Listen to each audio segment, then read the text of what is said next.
Well, when I am talking about electricity, so what is electricity basically? Electricity है क्या? Huh? It is a form of energy. If I am talking about electricity, so what is electricity basically? Electricity is a form of energy. Is a form of energy. Now the question arises how electricity is produced. How it is produced. So there are many ways to produce electricity nowadays. We have hydropower plants, hydro power plants. We have thermal power plants. We have thermal power plants. Here the source is water. In hydro, the source is water. Water is the source. What is what? What is source? Yes, you are sleeping. Then sit properly. Here in thermal power plant, what is source? Heat. Heat is the source. And we have nuclear power plants also. Nuclear power plants. Power plants. Here nuclear reaction takes place. What happens here? Nuclear reaction is the source. And one more type of electricity we have, that is piezoelectricity. Piezoelectricity. Understood? So four types are there basically. We also have windmills. We also have windmills. Okay. Windmills can also produce electricity. Then another source is we have solar energy. We have solar plates. Okay. Then sea waves, from sea waves also. So there are so many ways nowadays. So technology has been so much advanced that we can produce in so many different ways electricity. But what we are going to study here is very interesting, that when electricity is produced, what actually happens. So have you heard about conductors? Yes, conductors. You have any knowledge about conductors? Those which can allow, those substances which can allow current or heat to pass through them, to pass through them. So they are conductors. They are conductors. Otherwise they are insulators, and there might be some semiconductors. So what happens, suppose this is a wire. This is a wire. In this wire, when it is not connected, to any of the source of EMF, then the electrons are randomly arranged. Suppose this is a circuit, this is positive terminal and this is negative terminal. Somewhere I have a tap key, tap key. Now this is open circuit. This is what? Open circuit. It is not on. It is in the off position. Off position means the circuit is break. So electrons are moving randomly. One electron is going to the north direction, one is going to south, east, west, like this. Open your eyes. Yes. So now in second case, what I do? Suppose I close this switch. Switch. Now I have closed. This is a tap key. I have closed. So what happens as soon as the switch is closed? You know what? Electrons are negatively charged. Yes or no? Yes. So they started running toward the positive terminal. Okay? Because they will be attracted toward this positive terminal. Right? Yes. When electrons are moving to this direction, the current will move to opposite direction. So in this direction, current will move. I can show it with a different color. see electrons are moving left to right, but your current is moving right to left. So what you have inferred from this information, that I denotes, what is I is what? Current. I is what? Current. Current को किससे denote करते हैं? आई से. इसकी जो unit होती है वो क्या होती है? एम्पियर. क्या होती है? एम्पियर और मिली एम्पियर्स और मिली एम्पियर. आपने देखा होगा घर में जो बोर्ड होते हैं, स्विच होते हैं, उसमें से लिखा था 5 एम्पियर, 16 एम्पियर का ज़्यादा भारी करंट होता है ना. यहाँ पे भी देखो कहीं ना कहीं स्विच में लिख, घर में ढूंढना आप अपने जाके, ठीक है, इस पे एम्पियर लिखा होता है. तो करंट एम्पियर. ठीक है, समझ में आई बात? किसकी वजह से कॉन्स्टिट्यूट हो रहा है करंट? इलेक्ट्रॉन्स के चलने की वजह से. इलेक्ट्रॉन्स दौड़ रहे हैं, जिस तरफ इलेक्ट्रॉन जाएंगे उससे रिवर्स डायरेक्शन में करंट जाएगा. ठीक है, लेकिन यही केस अगर पॉजिटिव का होता, इलेक्ट्रॉन कैसा होता है? Negatively charged. कैसा होता है? What is the charge on electron? अगर मैं आपसे चार्ज की बात करूं, है ना, चार्ज कितना चार्ज होता है? Charge on electron is 1.6 into 10 to the power -19 coulomb. इतना चार्ज होता है. अच्छा, इतना ही चार्ज प्रोटॉन पे भी होता है. Same amount of charge is found on proton, but proton is positively charge. मान लो कि ये प्रोटॉन्स हैं सपोज, और ये जो है ऐसे चल रहे हैं इधर लेफ्ट टू राइट, तो इनका जो करंट का डायरेक्शन होगा ना, वो भी क्या होगा? लेफ्ट टू राइट ही होगा.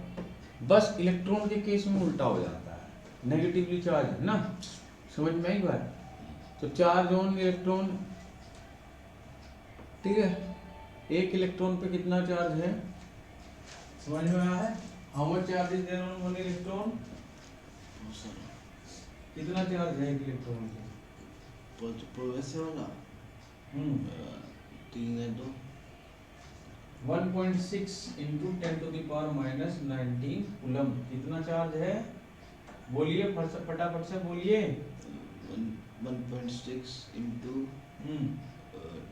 10 raise to the power -19.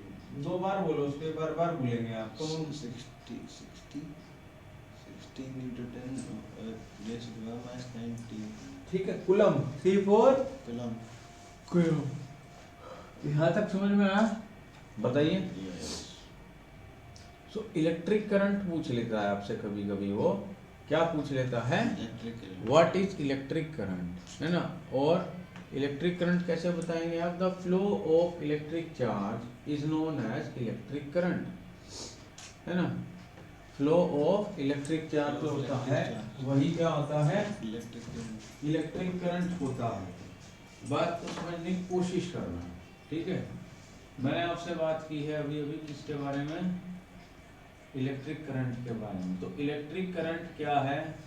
Electric current is nothing but the flow of electric charge. Electric charge move कर रहा है, उसी को हम क्या कह दे रहे हैं? इलेक्ट्रिक करंट कह दे रहे हैं. राइट.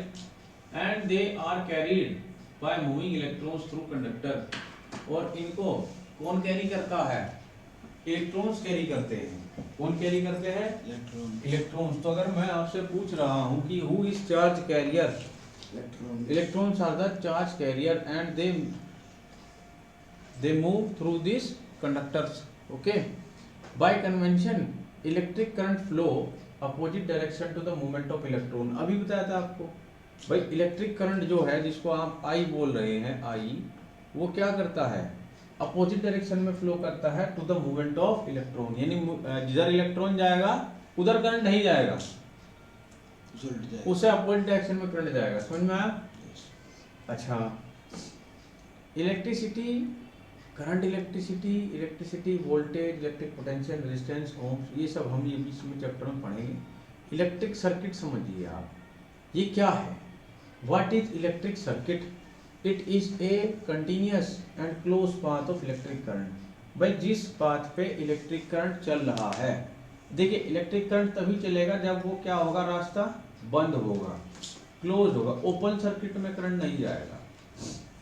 ठीक है. So it is a closed conducting path. If you are to define electric, what is this electric circuit, you can write. If you want to define electric circuit, अगर आपको क्या बतानी हो इलेक्ट्रिक सर्किट, तो electric circuit क्या होती है? A closed conducting path. कैसा पाथ है भाई? Close conducting. हाँ, कंडक्टिंग है यानी वो कंडक्ट करेगा. कंडक्टिंग पाथ इसलिए है क्योंकि उसके अंदर चार्ज कैरियर है. A close conducting path consist of, इसमें आप ऐसे लिख सकते हैं, consist of resistance, electrical appliances, wires, EMF source, switch etcetera. बना के दिखा देंगे. आप क्या करेंगे, एक बल्ब लेंगे ऐसे, this is the symbol of bulb, ये सिंबल है बल्ब का. इस बल्ब को आप जो है इधर एक टैप की लगा देंगे ऐसे, ठीक है, और यहाँ EMF का सोर्स लगा देंगे. मान लो ये 12 वोल्ट की बैटरी है, ये आपकी टैप की हो गई, ठीक है. सो यहाँ तक समझ में आया है? इलेक्ट्रॉन्स आपके इधर चलेंगे तो करंट इस डायरेक्शन में, ये आप यहाँ शो कर दें, ठीक. समझ में आ गई बात? सो इट इज अ क्लोज, देखिए बंद है, और कैसा पाथ है? कंडक्टिंग पाथ है. ये इधर ये क्लोज है और कैसा है? कंडक्टिंग पाथ है, राइट. समझ में आई बात? और इसके अंदर इलेक्ट्रिकल अप्लायंसेस क्या लगा है? बल्ब लगा है इलेक्ट्रिक. ये वायर्स हो सकती हैं, EMF सोर्स ये है, स्विच हो सकता है. तो इस तरीके की जो अरेंजमेंट है उसको हम क्या कहते हैं? Electric circuit. क्या बोलते हैं? Electric circuit. ये ओपन हो सकती है और क्लोज्ड भी. अगर ये टैप की आप यहाँ से हटा दो, ये टैप की मैंने हटा दी तो क्या हो गई? ये ओपन, ठीक है. अगर इसको वापस लगा दिया तो क्लोज. क्लियर है भाई? समझ में आया यहाँ तक? Any other problem please tell me. Okay, next आगे देखिए आप, ठीक है. नेक्स्ट है एक फॉर्मूलास में आता है इलेक्ट्रिक करंट का, तो उसको आप ऐसे याद रखिएगा, Q is equal to I T, ठीक है. एक फॉर्मूला आ जाता है इसमें, Q is equal to I T. Q is equal to, यहाँ देखिए आई टी. Q क्या है? चार्ज. क्या है? बोलिए क्या है? चार्ज. भाई कितना चार्ज है? I क्या है? करंट. क्या है? करंट. और T क्या है? टाइम. T क्या है? तो Q equal to I T करके आपने याद रखना है. यहाँ से अगर मैं I निकालूं तो I कितना आएगा? Q अपॉन T, यानी amount of charge upon time. Amount of charge upon time. सीधे बैठो. और चार्ज जो होता है, चार्ज वो किसमें होता है? कूलम में. किसमें होता है? कूलम में. मुंह धोना है तो धोआ हो जाओ, और नहीं धोना है तो फिर जागो, ठीक है. I is equal to Q upon T. बात समझ में आई? कोई प्रॉब्लम तो बताओ. ओके. देन SI यूनिट्स की बात करता है करंट की, तो एम्पियर होती है. क्या होती है? एम्पियर, ठीक है. समझ में आ गई बात? इसके अंदर देखिए, अगर मैंने अभी आपको जो फॉर्मूला लिखा है, let me tell you one more thing. मैंने ये लिखा है, तो अगर मुझे किसी ने पूछ लिया कि what is 1 ampere, what is 1 ampere, 1 ampere क्या होता है? तो देखो, अगर मेरे फॉर्मूला है I और मैं चाहता हूँ मेरा आंसर कितना है? 1. कितना है? तो मैं Q को भी कितना डाल देता हूँ? 1, और T को भी 1. तो when 1 coulomb of charge is moved through a conductor in 1 second, तो जब 1 कूलम चार्ज किसी कंडक्टर में 1 सेकेंड में मूव कर रहा है, तो वहां जो करंट पैदा होगा वो कितना होगा? 1 एम्पियर. कितना होगा? 1 एम्पियर. तो इस डेफिनेशन से, इस फॉर्मूले से आपने इसको डिफाइन भी कर देना है. ओके, इसे आपने क्या कर देना है? डिफाइन कर देना है. अंडरस्टूड? कोई डाउट यहाँ तक तो बताओ. If you have any doubt please tell me.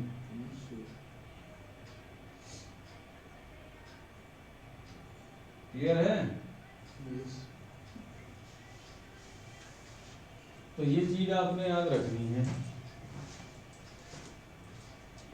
Understood? Yes.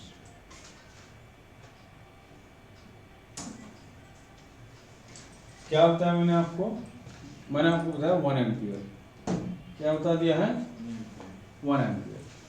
चलिए आगे देखिए नेक्स्ट। आफ्टर दिस हमारे पास और छोटी इसकी यूनिट्स भी होती हैं, जैसे मिली एम्पियर। तो मिली एम्पियर में 10 टू दी पावर, ए सीधे बैठो, 10 टू दी पावर कितना होगा? -3 एम्पियर। कितना होगा? -3. हाँ, और माइक्रो में कितना होगा? 10 to the power -6 ampere. Clear है? इसके बाद एक डिवाइस आता है, उसको बोलते हैं एमीटर। अब भाई करंट है, ठीक है, अब करंट को क्या करेंगे? मेजर करेंगे, देखेंगे ना कितना है कितना नहीं है। तो उसको मेजर करने के लिए जो डिवाइस है आपके पास, that is called ammeter. Ammeter की खास बात है, it is always connected in series. इसको हम हमेशा सीरीज में लगाते हैं। मैं सीरीज और पैरेलल बता देता हूँ, आप ध्यान से देख लो क्या है ये सब। Ammeter is a device. पहली बात तो आपके पास क्या है? अमीटर क्या है? AMMETER। अमीटर क्या है?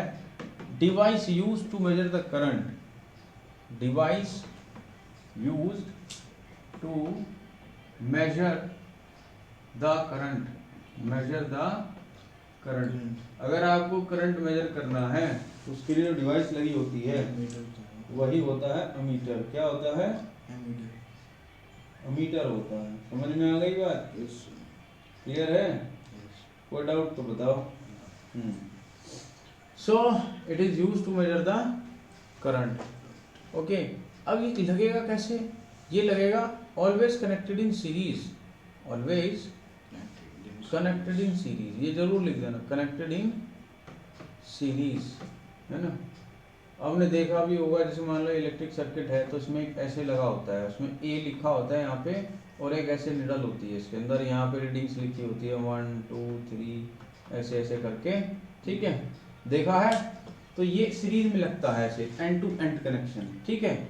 कैसे? मान लो जैसे आपका सर्किट था और सपोज करो उसको यहाँ एक प्लस यहाँ माइनस, तो ये देखो ऐसे लगेगा सीरीज में, ठीक है। समझ में आ गई बात? सीरीज अभी आपको बताऊंगा मैं जब रेजिस्टेंस पढ़ाऊंगा। सीरीज पैरेलल क्या होते हैं, बस आप इतना याद रखिए, जो सीरीज होता है that is known as end to end connection. End to end connection, end to end का मतलब क्या होता है? मान लो जैसे ये एक रेजिस्टेंस है ऐसे, ये यहाँ खत्म हो गया इस पॉइंट पे, तो यहीं से दूसरा शुरू हो गया, समझ गए? So this is called end to end connections. बात क्लियर है आपको? अमीटर एक डिवाइस है that is used to measure the current, always connected in series, that is end to end connection, ठीक है। समझ में आ गई बात? क्लियर है? अच्छा, अब इसमें एक प्रॉपर्टी आती है चार्ज की, जैसे like mass charge is a fundamental property. कैसी प्रॉपर्टी है? फंडामेंटल प्रॉपर्टी है। फंडामेंटल मतलब जो डिराइव्ड नहीं है, जो जिसमें से ही दूसरी चीजें निकलती हैं। तो 7 फंडामेंटल प्रॉपर्टी है आपके पास। कितनी है? 7। नेक्स्ट क्लास में जब आप 11th में जाओगे तो पहला ही चैप्टर है फिजिक्स में, उसमें आप 7 फंडामेंटल प्रॉपर्टीज पढ़ेंगे, ठीक है। चलिए यहाँ देखिए, लाइक चार्ज जो होता है वो क्या होता है?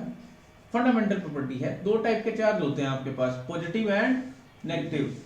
अच्छा, पॉजिटिव और नेगेटिव चार्ज के बारे में आपको मालूम होना चाहिए कि positive, what is positive charge, वैसा वाला, what is positive charge and what is negative charge, you know that. चलिए देखिए, पॉजिटिव चार्ज क्या होता है? The charge acquired bye a glass rod when rubbed with the silk is called positive charge. आपने क्या किया है, मैं आपको थोड़ा डिटेल में बताता हूँ। when we talk about charge and especially the positive charge, तो आपके जो चार्जेस हैं 2 टाइप के हैं, एक है पॉजिटिव और दूसरा है नेगेटिव, ओके। तो यहाँ देखो ध्यान से, पॉजिटिव चार्ज क्या है? आप एक सिल्क क्लॉथ लीजिए, कौन सा? सिल्क। और एक लीजिए रोड। कैसी है वो रोड? Glass rod. कैसी है? Glass rod. आपने क्या करना है, उस सिल्क क्लॉथ से उस ग्लास रोड को ऐसे रब करना है, देखिए ऐसे ऐसे ऐसे।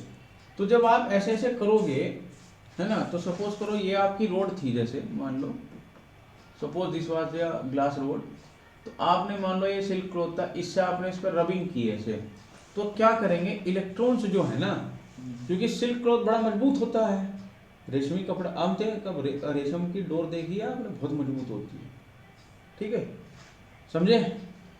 तो होगा क्या यहाँ पे कि इसका जो सरफेस है, इस ए सीधे बैठो, यू आर स्लीपिंग, सीधे बैठा हूँ मैं, नहीं आप खुल हाँ तो लुक हियर, यहाँ देखो, तो इसकी जो ये होगी सरफेस, इस पे से इलेक्ट्रॉन्स जो है क्या करेंगे, चले जाएंगे, इलेक्ट्रॉन्स इस पे से चले जाएंगे। जब इलेक्ट्रॉन्स चले जाएंगे, अब किसी का इलेक्ट्रॉन चला गया तो उस पर चार्ज कैसा आएगा बताओ, बहुत बढ़िया, वेरी गुड, नेगेटिव आएगा उस पर, इलेक्ट्रॉन तो छोड़ के चला गया ना, वहां से इलेक्ट्रॉन कम हो गए, हाँ कम हो गए, तो कौन सा चार्ज आएगा, पॉजिटिव आएगा। So this glass rod will acquire positive charge. तो इसी को उसने यहाँ डिफाइन कराया है कि पॉजिटिव चार्ज क्या है, वो चार्ज है जब आप एक सिल्क क्लॉथ से एक ग्लास रोड को रब करते हैं तो क्या आता है उसके ऊपर, जो सरफेस है उस पर जो चार्ज आता है वही पॉजिटिव है, ठीक है। नेगेटिव में क्या किया इसने, he has taken a woollen cloth, क्या लिया है, WOOLEN वुलन, वुलन क्लॉथ के साथ अब ग्लास रोड नहीं, इसने लिया एम्बर रोड, कैसी रोड है, एम्बर रोड। अब आपको पता है, अरे मैंने रोड लिख दिया, ROD, ठीक है, एम्बर रोड। तो अब क्या किया है, वुलन क्लॉथ बड़ा वैसा होता है, उसमें से इलेक्ट्रॉन्स भागते रहते हैं निकल के, तो जो एम्बर रोड थी, जब उसने उसको रब किया किससे, मान लो कोई वुलन क्लॉथ लिया, ये क्या है वुलन, WOOLEN वुलन, तो इस वुलन क्लॉथ के जो इलेक्ट्रॉन्स हैं, इस वुलन क्लॉथ के जो इलेक्ट्रॉन्स हैं वो कहाँ चले जाएंगे, इसके अंदर, ठीक है, सरफेस पे। अगर किसी में इलेक्ट्रॉन ऐड हो जाए, अगर किसी में इलेक्ट्रॉन ऐड हो जाए, उस पर चार्ज कैसा होता है, इसमें इलेक्ट्रॉन ऐड हो गए हैं, हाँ वेरी गुड, तो इस पे कैसा चार्ज आएगा, नेगेटिव। सोना नहीं बेटे, सोने दूंगा नहीं मैं, यहाँ देखो, अभी जगा दूंगा मैं, तुम्हारे कान में दर्द कर दूंगा, यहाँ देखो, इलेक्ट्रॉन पे इलेक्ट्रॉन्स की वजह से कैसा चार्ज आएगा इस रोड पे, negative. So negative charge is defined as the charge acquired by amber rod, which rod, when it is rubbed with which cloth, woollen cloth, you are wearing which cloth, woollen cloth, very good, understood, बहुत बढ़िया, आगे बढ़ो। Now there are properties of charges, unlike charges attract each other, है ना, कौन सा charge attract करता है, हाँ अनलाइक मतलब प्लस माइनस को अट्रैक्ट करेगा, माइनस प्लस को अट्रैक्ट करेगा, ठीक है, और लाइक चार्ज क्या करेगा, रिपेल करेगा। एक और चीज उसने कही है कि जो चार्ज होते हैं इनके बीच फोर्स लगती है, क्या लगती है, फोर्स। उस फोर्स का डायरेक्ट फॉर्मूला होता है Q1 Q2 upon R square, Q1 Q2 upon R square, ठीक है। मतलब ये है कि अगर इसको आप बहुत डिटेल में देखें, I can tell you this, when there are two charges there is a force acting between them, force between two charges, force between two charges, दो चार्जेस के बीच लगने वाली क्या, फोर्स। अब मान लो ये Q1 चार्ज यहाँ है, Q2 चार्ज यहाँ है, इनके बीच का डिस्टेंस कितना है, R, कितना है, R। तो जब हमने इसको सीखा तो हमने एक पाया कि इनके बीच जो फोर्स लग रही है वो डायरेक्टली प्रोपोर्शनल है इनके प्रोडक्ट के, Q1 Q2, है ना, किसके प्रोडक्ट के इक्वल है, product of charges, product of charges, ठीक है। और इनवर्सली प्रोपोर्शनल है उसके बीच का जो डिस्टेंस है उसके स्क्वायर के। इसको मान लो आप इक्वेशन 1, इसको मान लो इक्वेशन 2। एडिंग बोथ इक्वेशन, क्या करना है, adding, ADDING, adding both equations, both equations we have, क्या है हमारे पास में, देखिए जब आप ऐड करोगे तो ऊपर तो क्या है Q1 इंटू Q2 और नीचे क्या है इसके R स्क्वायर। लेकिन एक समस्या है, क्या समस्या है, आपके पास यहाँ जो साइन है वो कैसा है, प्रोपोर्शनैलिटी, कैसा साइन है, प्रोपोर्शनैलिटी का साइन है। ये साइन आपको हटाना पड़ेगा, ये साइन आपको हटाना पड़ेगा, और जब ये हटाएंगे तो आप लगाएंगे इक्वल टू, और रूल ये कहता है कि जब भी ये आप हटाते हैं तो आपको लगाना पड़ता है कांस्टेंट। तो हमारा कांस्टेंट क्या है यहाँ पे, K Q1 Q2 upon what r square, r square. So this is the force. This will act when there are two charges in each other vicinity. जब एक चार्ज दूसरे चार्ज पे फोर्स लगाएगा तो ये चार्ज ये लगाएगा, ठीक है। समझ में आई बात? कोई दिक्कत यहाँ तक? इनका जो एसआई यूनिट है वो क्या है? कूलम। क्या है? कूलम। यहाँ हो क्या रहा है? 1 एम्पियर इंटू 1 सेकेंड। 1 कूलम का जो होता है क्या होता है? 1 एम्पियर इंटू 1 सेकेंड। ओके, समझ में आई बात? यहाँ तक क्लियर है? समझ में आया? इसको ही रिवाइज करो पहले, 1 second.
try to understand electric potential now. I will explain you electric potential.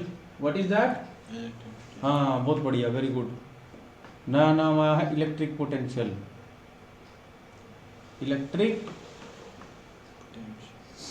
Potential पूरी क्लास में ढूंढ लेना जा करके स्कूल में, अगर तुम्हें कोई बच्चा एक्सप्लेन कर पाए ऐसे तो बहुत अच्छी बात है, वैसे बहुत कम लोग कर पाते हैं। देखिए इलेक्ट्रिक पोटेंशियल क्या होता है। मान लीजिए आपके पास एक इलेक्ट्रिक फील्ड है, ये क्या है? Electric field. क्या है? इलेक्ट्रिक फील्ड है, ठीक है। मान लो सपोज ऐसा ही है और टेढ़ा टेढ़ा हो गया, तो इसमें ये इलेक्ट्रिक फील्ड लाइंस हैं, है ना। अब मुझे किसी ने कहा कि यार यहाँ एक पॉइंट है P। क्या पॉइंट है? P। बताइए इस पे क्या इलेक्ट्रिक पोटेंशियल होगा। तो हम क्या करेंगे, हम उनको ऐसे समझाएंगे कि देखिए आप जो हैं कहीं दूर से ब्रह्मांड में से, इन्फिनिटी से कोई क्या लाए? Test charge. क्या लाए? Test charge. इसको बोलते हैं भाई टेस्ट चार्ज, टेस्टिंग करने का काम आता है, टेस्ट चार्ज। इस टेस्ट चार्ज को आपने पकड़ा और पकड़ करके आप इसको इधर लेके आए। कहाँ लेके आए? P पॉइंट पे। अभी जो टेस्ट चार्ज है कहाँ प्रेजेंट है भाई? यहाँ पे क्या आ गया आपका? Test charge. आपने यहाँ से पकड़ा और इसको यहाँ रख दिया, समझे बात को। तो ये काम करना पड़ा आपको, यहाँ पे क्या काम करना पड़ा? कुछ ना कुछ काम करना पड़ा, क्योंकि देखो ये भी एक चार्ज है, इसकी भी चारों तरफ क्या होगा? इसका इलेक्ट्रिक फील्ड होगा। क्या होगा? चारों तरफ इसका इलेक्ट्रिक फील्ड होगा। और यहाँ ऑलरेडी आप किसमें घुस रहे हैं? इलेक्ट्रिक फील्ड में घुस रहे हैं। ये जो ग्रीन लाइंस बनाई हैं ये क्या है? इलेक्ट्रिक फील्ड है। तो अब एक फील्ड जब दूसरे फील्ड के पास आएगा तो क्या करेगा? उसको अपोज करेगा, है ना। तो आप समझो आपने ये जो चार्ज लिया, इधर देखो, ये चार्ज लिया, इसको यहाँ रखा। So actually what you can define about electric potential is the work done in carrying this test charge from infinity to a point inside electric field is called electric potential at that point. So you can write here electric potential. Electric potential. What is electric potential? Amount of work done. Amount of work done in moving a test charge के bracket में लिख देना भाई ऐसे। क्या होता है test charge? Plus Q. Okay, plus का होता है 1 यूनिट होता है। 1 यूनिट मतलब उसका जो मेजरमेंट है 1 है। Okay, in moving a test charge from infinity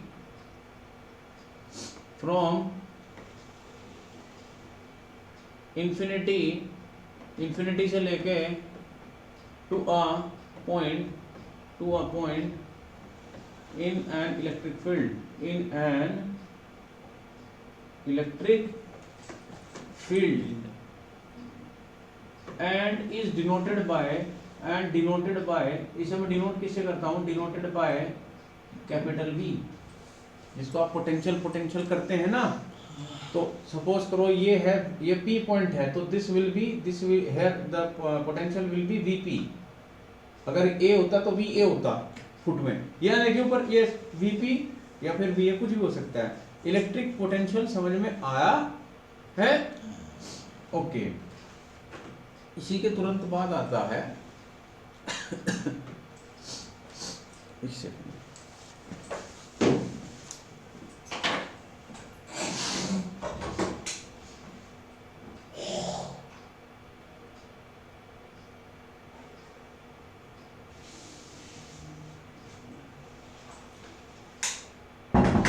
हाँ भाई, इसी के तुरंत बाद आता है इलेक्ट्रिक पोटेंशियल डिफरेंस। क्या आता है? अब डिफरेंस कब पैदा होगा?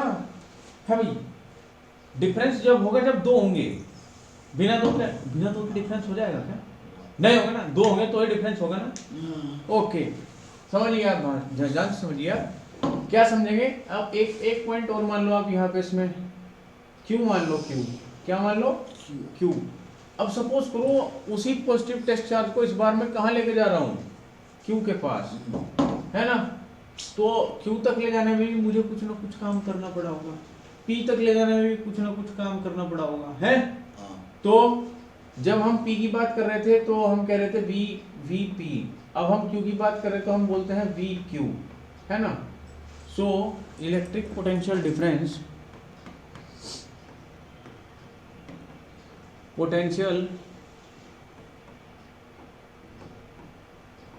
Difference,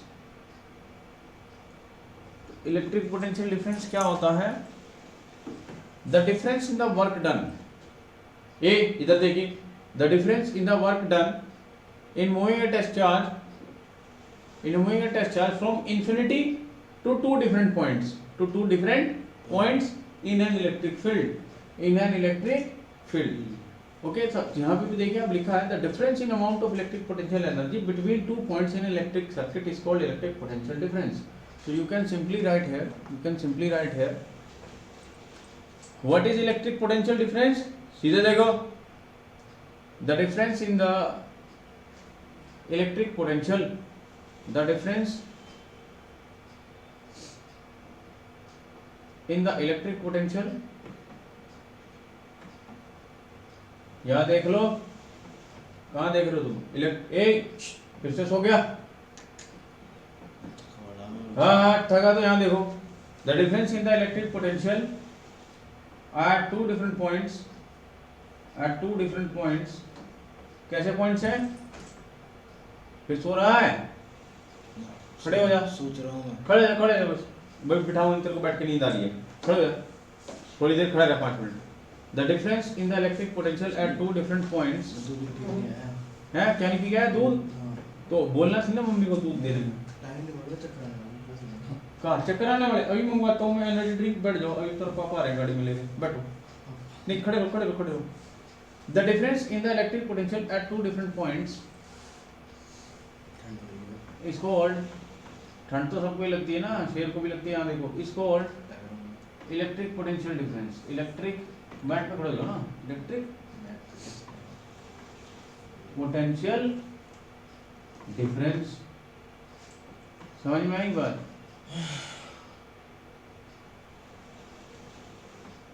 the difference in the electric potential at two different points in an electric field, ठीक है, it's called electric potential difference. बात क्लियर है अभी यहाँ तक? बताइए यस और नो, है नहीं आया समझ में? घर जाके पढ़ना पड़ेगा। अरे अब तुम यही पढ़ो मेरे साथ, क्लियर अभी? अंडरस्टूड? सो इसको हम बोलते हैं वी, वोल्टेज और electric potential difference is noted V. V का फॉर्मूला होता है W/Q, ये गलत लिखा है, यहाँ Q आएगा इसमें। So V is defined as, अगर हम V की बात करें, ध्यान से देखिए, therefore V is equal to work done upon charge moved, work done upon charge moved है, P is equal to QI है, वो ओम्स लॉ है। यहाँ देखिए, वो आपने पढ़ा V is equal to IR, that is ohm's law. ये भी होता है, लेकिन ये भी होता है ना। सो राज चौधरी, V क्या होता है? W/Q क्या होता है? क्या होता है? हाँ, और W क्या होता है? माय गॉड, तुमने सोचा ही नहीं। वाटर, वॉट, अच्छा, वर्क डन, ये क्या होता है? Work done. और ये Q क्या होता है? Charge moved, charge moved. कितना चार्ज मूव करने में कितना काम करना पड़ा, उसकी जो रेशो होती है वही क्या होता है? Potential difference. क्या होता है? इसी को तुम लोग वोल्टेज कह देते हो, पोटेंशियल डिफरेंस। बात समझ में आई है? V is equal to W/Q, और पूछूंगा फिर मैं बाद में फॉर्मूले। ये तो ओम्स लॉ है, ये ओम्स लॉ है, इसको अभी छोड़ दो, भी अब करवाएंगे आगे, ठीक है भी? समझ में आई बात? इसकी यूनिट की बात कर लेते हैं हम। जूल पर कूलम होती है। क्या होती है?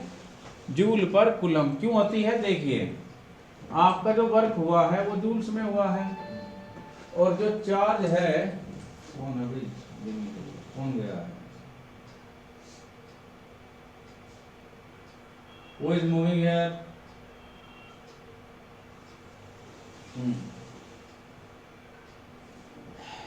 कोई बात नहीं, हाँ जी, ये क्या होता है, जूल पर ग्राम नहीं कूलम, ये चार्ज जो है ना, किलोग्राम। है ना, कूलम, जूल पर कूलम। तो हम वोल्टेज को या आपका जो पोटेंशियल डिफरेंस है उसको लिख सकते हैं जूल पर कूलम। क्या लिख सकते हैं, जूल पर कूलम। यहाँ से कोई दिक्कत? और ये जो जूल पर कूलम है यही क्या होता है वोल्ट होता है। वोल्ट मीटर की बात करते हैं। अब देखिए वोल्टेज की जब आपने बात की, वोल्टेज की जब आपने बात की तो उसको मेजरमेंट करने के लिए डिवाइस चाहिए आपको, नहीं चाहिए? जैसे करंट को मेजर किस में करते हैं, किस चीज से करंट मेजर करते हैं, जल्दी बोलिए। उस रेगस की वो होते हैं इस टाइप आप, मैंने कहा जॉब करंट नाप के आओ, से। हाँ क्या लेके जाओगे? Ammeter. Ammeter, very good. Ammeter किस में लगेगा? सीरीज में। सीरीज में लगेगा, बहुत बढ़िया। उसकी जो रीडिंग आएगी, बहुत घूम रहा,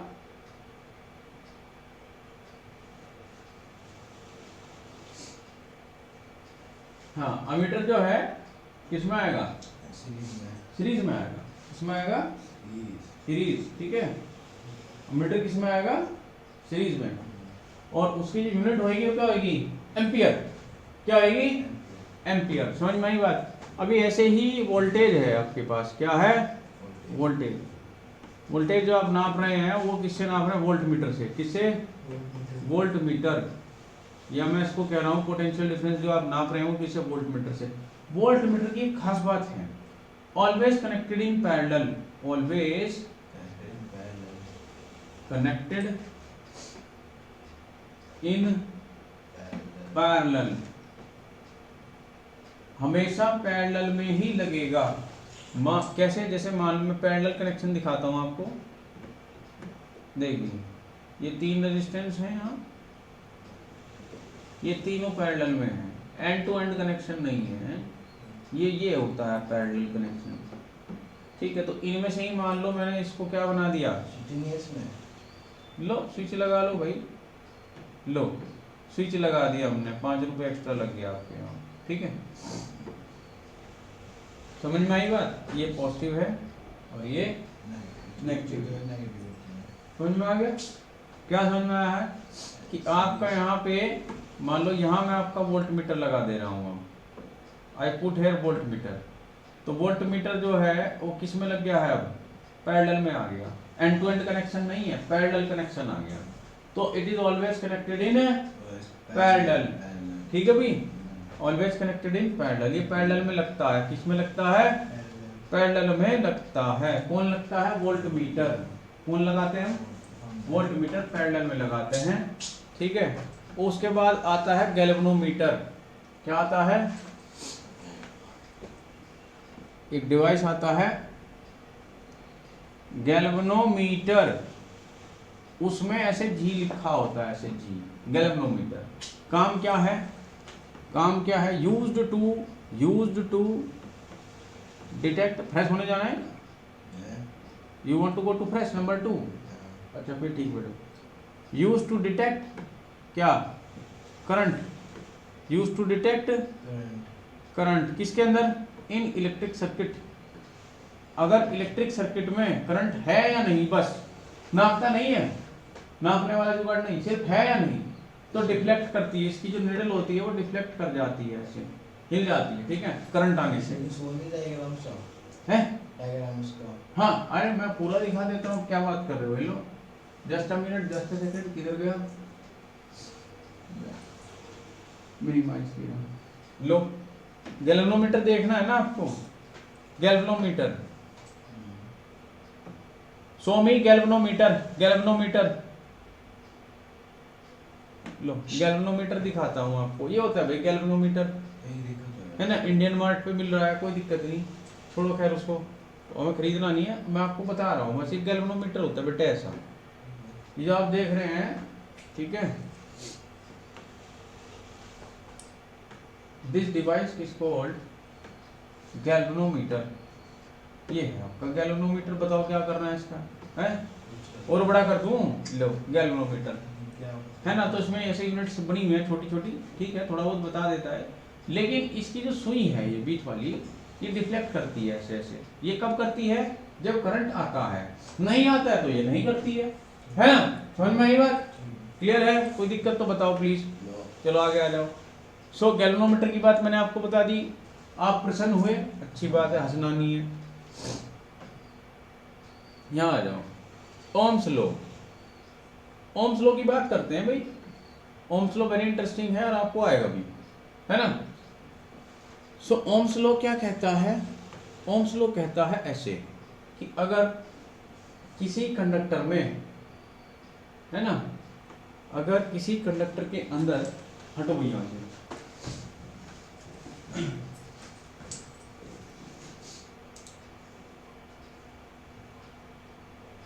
कहाँ गया भाई, ऊपर चढ़ गया क्या? ओ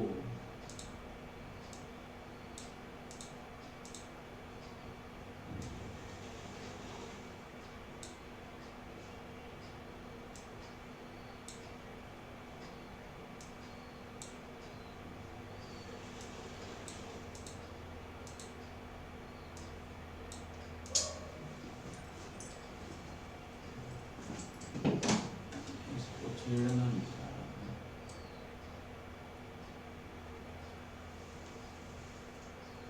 ले ओम्स लॉ आ गया आपका यहाँ पे। ओम्स लॉ देखो, ओम्स लॉ कहता है कि अगर आप क्या करें, किसी कंडक्टर में फिजिकल पैरामीटर्स को फिक्स कर दें, जैसे कि टेम्परेचर, प्रेशर, सब कुछ फिक्स कर दें। कोई पैस पर डेफिनेशन से पहले समझो, एक कोई वायर है ना भाई, इसका कुछ ना कुछ भी होगा और कुछ ना कुछ आई भी होगा। अगर ये किसी सर्किट में बंधी हुई है, मान लो मैंने ऐसे सर्किट में बंद कर दिया इसे, ठीक है, एक प्लस एक माइनस के साथ, तो इसमें कुछ ना कुछ वोल्टेज होगी, कुछ ना कुछ करंट भी होगी, हाँ या ना। और एक कंडक्टर है, प्लास्टिक तो है नहीं, समझ में आई बात? यहाँ तक कोई दिक्कत? सो अगर इस आप क्या कर दो, उसके फिजिकल पैरामीटर जैसे कि टेम्परेचर, है ना, प्रेशर एक्सेट्रा, जो भी फिजिकल पैरामीटर्स हैं उसको क्या कर दो, कांस्टेंट। क्या कर दो? तो जैसे ही आप कांस्टेंट करोगे ना, जैसे ही आप कांस्टेंट करोगे तो इस वायर में जो वोल्टेज और करंट हैं वो एक दूसरे क्या हो जाएंगे, डायरेक्टली प्रोपोर्शनल, यानी V directly proportional to I हो जाएगा। ऐसा किसने कहा था? ओम्स ने। ओम्स ने कहा था, ओम्स ने कहा था कि किसी भी कंडक्टर में अगर आप उसके फिजिकल पैरामीटर्स को कांस्टेंट कर देते हो तो उसमें बहने वाला जो करंट है वोल्टेज के डायरेक्टली प्रोपोर्शनल हो जाता है। ठीक है, अब इसको इंग्लिश में समझिए आप please. Ohm's law state that potential difference between two points है। इसने 2 पॉइंट्स बता दिए, लो भाई तुम 2 पॉइंट लगा लो यहाँ पे यार, हो जाओ खुश। ये P मान लो, इसको Q मान लो। Ohm's law states that potential difference between 2 points is directly proportional to the electric current at a constant temperature.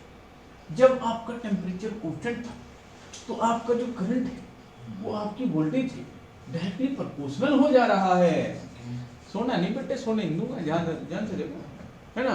तो अब देखो वही बात, भाई कह तो दिया भी डायरेक्टली प्रोपोर्शनल टू आई, लेकिन मुझे लगाना था क्या, इक्वल टू। तो मुझे इसको हटा के प्रोपोर्शनलिटी को एक कांस्टेंट लगाना पड़ेगा, that is R, that is R. R को ही क्या कहते हैं, रेजिस्टेंस। क्या कहते हैं? आई को तो पता है ना, करंट, और वी को वोल्टेज, ठीक है। और इसको दूसरे शब्दों में अगर मैं यहां से निकालूं आर, तो आर कैसे निकलेगा भाई यहां से, R equal to V upon I. Interesting बात ये है कि जब आपको प्रैक्टिकल कराने के लिए लैब में ले जाएंगे वो, तो आपको ये जरूर कराते हैं वो 10th वाले बच्चों को, तो वहाँ आपसे ना एक्सपेरिमेंट में आपसे वो V और I के बीच ग्राफ प्लॉट कराएंगे ऐसे। भाई आप एक टेबल बनाओगे, जब आपने पूरा सिस्टम लगा रखा होगा तो आपकी वोल्टेज की रीडिंग आएगी और करंट की। मान लो ये 2I, ये 4I, और सपोज करो ये फिर 4I, इसकी 4 पे कितनी आ गई, 6 आ गई। तो ऐसे ऐसे जब आप पॉइंट प्लॉट करोगे ग्राफ पे, व्हाट यू विल फाइंड कि आपका जो ग्राफ आएगा, यहाँ देखिए लुक, आपका जो ग्राफ आएगा वो ऐसा आएगा, straight between V and I। तो इससे मुझे क्या पता चलता है कि आप कहीं भी अगर चेक करोगे इसको, कहीं भी आप क्या करोगे, चेक करोगे, मान लो आपने इस पॉइंट पे चेक किया ऐसे, ये और ये, तो ये दोनों आपको सेम रीडिंग देगा, कहीं भी चेक कर लो, इनका जो रेशियो मिलेगा आपको फिक्स मिलेगा, ठीक है। For example what I want to say कि आपने जैसे इस पॉइंट पे चेक किया यहाँ पे और फिर आपने इस पॉइंट पे चेक किया, तो यहाँ बी और आई का रेशियो क्या मिलेगा, सेम मिलेगा कहीं भी। तो इसीलिए क्या है, स्ट्रेट लाइन है, इसीलिए ये लाइन कैसा है, स्ट्रेट लाइन ग्राफ है, समझ में आई। तो this is V I graph, you have to show through Ohm's law. आप हैं जी, हाँ आपकी क्लास में भी होगा, हाँ 9th में भी होगा। चलिए समझ में आया, क्लियर है, ओम्स लॉ क्लियर है, पढ़ के सुनाना ओम्स लॉ एक बार, क्या लिखा है जोर से। हाँ दूर बैठा है, खड़ा होकर स्टैंड अप। हाँ Ohm's law states that the potential difference between 2 points is directly proportional to the electric current. At a constant temperature, this means potential difference V varies as electric current V proportional to V directly proportional to I, V equal to IR, V equal to IR, I equal to VR, V upon R, अब phone आएगा यहाँ पे, और R equal to V upon I, ठीक है। ये upon में आएगा, इसने अपोन नहीं लगाया यहाँ, ठीक है। इसके बाद हाँ हाँ, अब ये जो R है इसकी बात कर लेते हैं भाई। और नेक्स्ट टॉपिक इज रेजिस्टेंस। क्या है रेजिस्टेंस? रेजिस्टेंस के केस में समझिए क्या है, resistance is basically denoted by ohm. जैसे मैंने कहा 5 ओम, ये सिंबल है, या फिर ऐसे लिख लो OHM, ओम, दोनों में से कुछ भी लिख सकते हैं। 2 ओम, 10 ओम, है समझ में आई बात। तो रेजिस्टेंस होता क्या है, यहां देखिए रेजिस्टेंस होता क्या है। If you want to define obstructions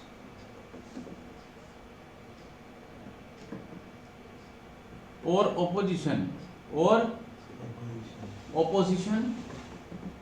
to the flow of current,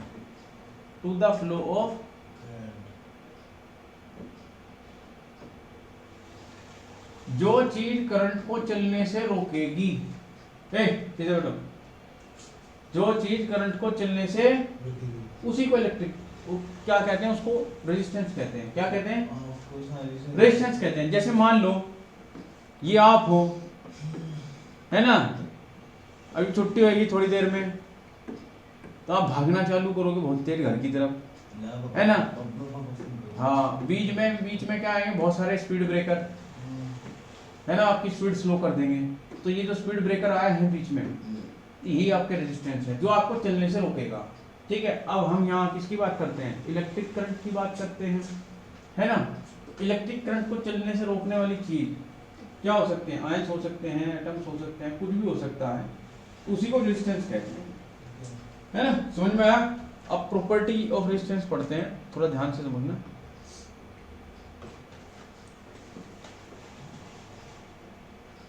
एक सेकंड, एक बार देख लो इसको। Resistance is the property of conductor which resist the flow of electric current. वो रेजिस्ट करेगी, मना कर देगी, हम नहीं चलेंगे, आगे नहीं जाएंगे कंडक्टर में, ठीक है। ऐसा यूनिट ओम होती है, denoted by Greek letter Q, ठीक है। सो अगर आपसे 1 ओम पूछ ले, क्या पूछ ले, हाँ समझ में आई बात, 1 ओम पूछ ले तो क्या होता है, 1 ओम बता देते हैं आपको। देखिए अभी आपने ओम्स लॉ पढ़ा था, आपका जो ओम्स लॉ था वो क्या कह रहा था, R जो है V अपॉन I है। अगर मुझे R का आंसर 1 लेके आना है, लुक स्ट्रेट, सीधे देखो, अगर मुझे R का आंसर क्या लाना है 1, तो मुझे V को भी 1 डालना पड़ेगा और करंट को भी 1। तो इसका मतलब क्या होगा, सो 1 OHM ohm is the ratio, is the resistance when potential difference भाई V जो है पोटेंशियल डिफरेंस है ना, potential difference of 1 volt is created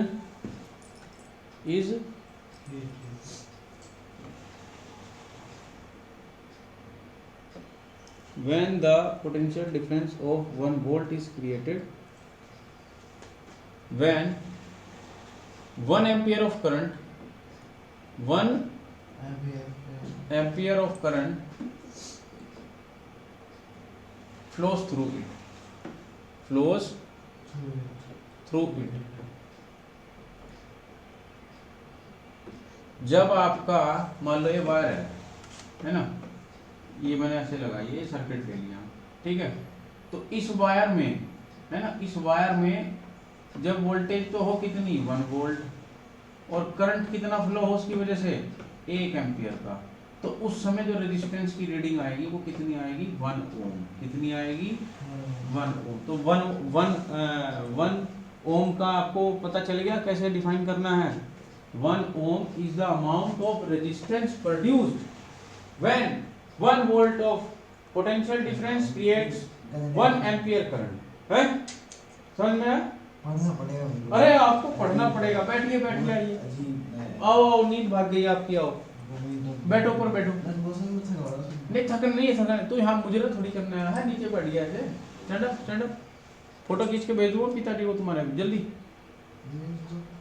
resistance is a property of conductor, ये हो गया है। अच्छा, वेरिएबल रेजिस्टेंस भी होता है, क्या होता है?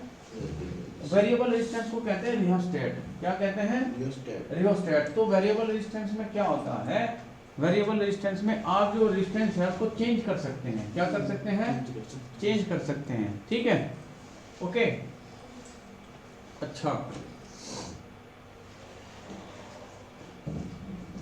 एक कारण पूछ ले रहा आपसे कि रेजिस्टेंस पैदा, बैठिए उधर चलिए, नींद आएगी तो खड़े रहो। एक आपसे पूछ ले रहा है कि रेजिस्टेंस पैदा क्यों हुआ, कारण क्या है, तो उसको समझने की कोशिश करेंगे। यहाँ पे क्या कह रहा है? The flow of electron in a conductor is an electric current. भाई अगर फ्लो हो रहा है इलेक्ट्रॉन्स का तो क्या पैदा होगा? Electric current. The positive particle of conductor create hindrance to the flow of electron. तो जो पॉजिटिव पार्टिकल्स होंगे उस कंडक्टर के, वो इलेक्ट्रॉन्स को क्या करेंगे? हिंडर कर देंगे, हिंडर मना कर देंगे, नहीं जाना है, रास्ता रोक देंगे। बिकॉज ऑफ अट्रैक्शन, क्योंकि आपको पता है प्लस किसको अट्रैक्ट करता है? माइनस को। Between them this hindrance is causes resistance. इस हिंड्रेंस की वजह से क्या होता है? अब मान लो जैसे मैंने आपको कहा भाई पढ़ने जाओ, घर पे छुट्टी के बाद घर जाओ पढ़ो। अब आपको क्या है? हिंड्रेंस आएगा, अरे नींद भी आ रही है, अरे मोबाइल भी है, अरे बातें भी करनी, तो आपके हिंड्रेंस क्रिएट हो गया, रेजिस्टेंस क्रिएट होगा, आप काम नहीं कर पाओगे, ठीक है। समझ में आई? अब समझिए the factor on which resistance of a conductor depends. Very interesting है, यहाँ से देख लो। Factors affecting resistance of a conductor. Next topic है, बड़ा इंटरेस्टिंग है। क्या टॉपिक है? फैक्टर्स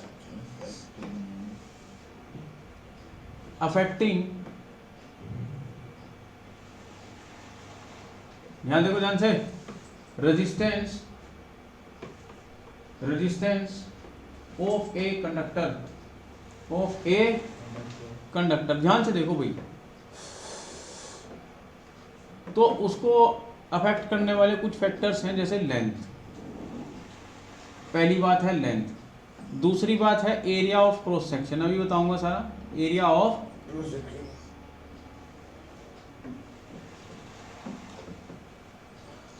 तीसरी बात है टेम्परेचर, सोना नहीं है, बैठ कर नहीं, खड़ी कर दूंगा फिर। मकड़ी का क्या करना है? मैं खुद ही उठूंगा। अच्छा, मैंने कहीं मकड़ी खाया। ये ध्यान से देखो, चौथा है नेचर ऑफ मटेरियल। ये आएगा पेपर में, पहले बता रहा हूँ, हर बार पूछता है इसको, नेचर ऑफ मटेरियल। अब बात समझो भाई ध्यान से। लेंथ के रेजिस्टेंस जो है वो डायरेक्टली प्रोपोर्शनल है।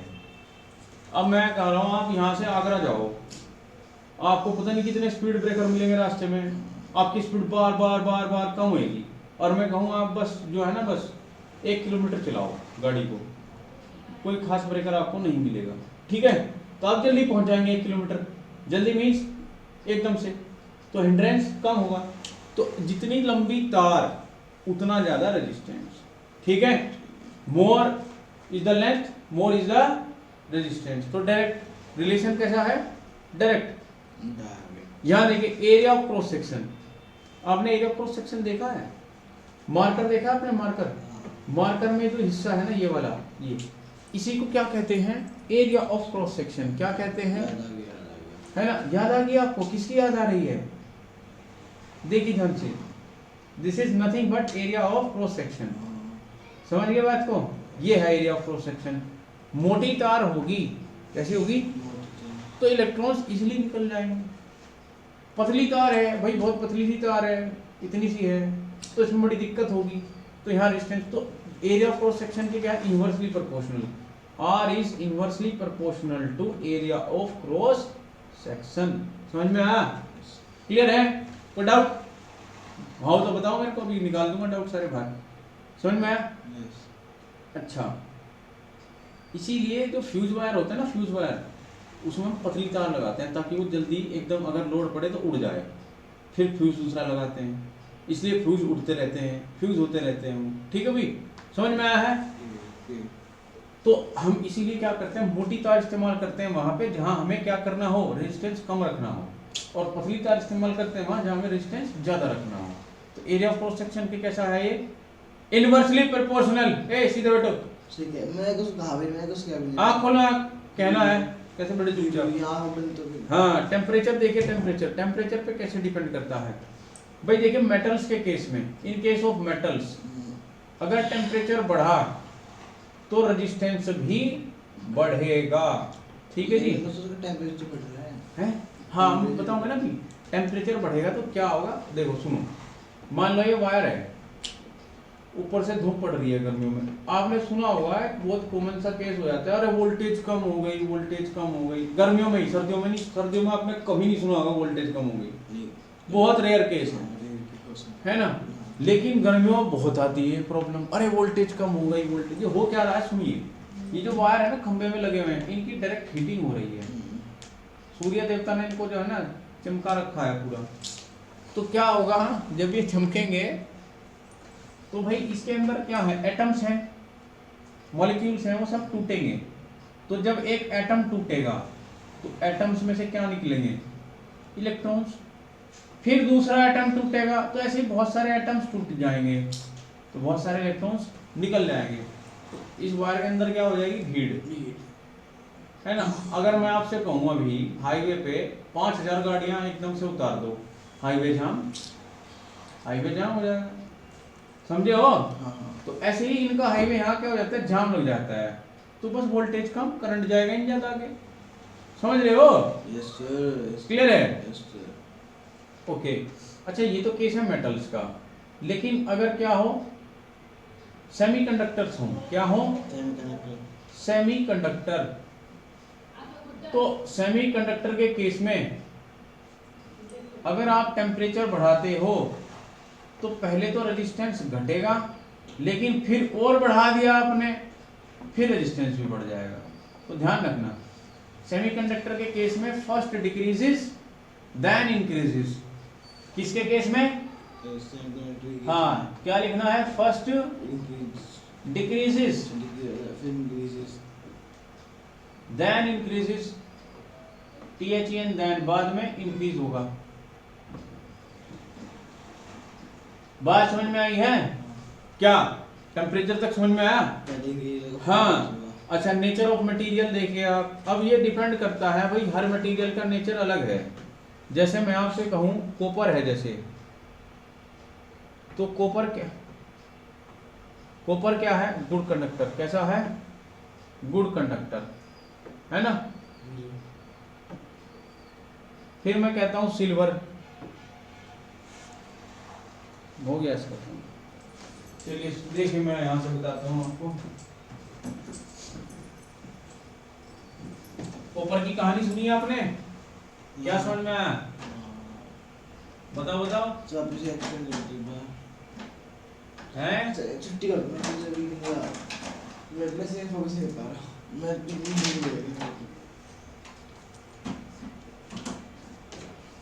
मुझे 5 मिनट टेस्ट कर दो, क्या 5 मिनट का ब्रेक थोड़ा सा, हाँ ये बस टॉपिक खत्म हो गया, उसके बाद दूंगा रेस्ट, कॉपर गुड कंडक्टर है, ऐसे ही सिल्वर क्या है, वेरी गुड कंडक्टर है, वेरी गुड, है ना। ऐसे ही गोल्ड क्या है, गोल्ड ये एकदम बेस्ट है। तो बात समझिए। अब मैं फिर कह रहा हूं आपसे, एक तरफ आयरन, नहीं इसमें रेजिस्टेंस ज्यादा होगा, तो आयरन की तारें नहीं बनाते हम, तो इसलिए हम कॉपर की तार यूज करते हैं। अच्छा सिल्वर की इसलिए नहीं कर सकते, चांदी महंगी होती है, पता लगा आपने सिल्वर की वायरिंग कर दी, आपका घर ही लूट के भाग गया कोई। समझ में आई बात। तो copper is a good conductor. Iron में रेजिस्टेंस ज्यादा होता है, रेजिस्टेंस क्या होता है इसमें, मोर ज्यादा, तो इसीलिए वी प्रेफर ओनली कॉपर।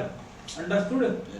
यहाँ तक कोई दिक्कत तो बताओ, क्लियर है। यहीं तक का बेटे रिवाइज करो पहले, उसके बाद आगे बताऊंगा।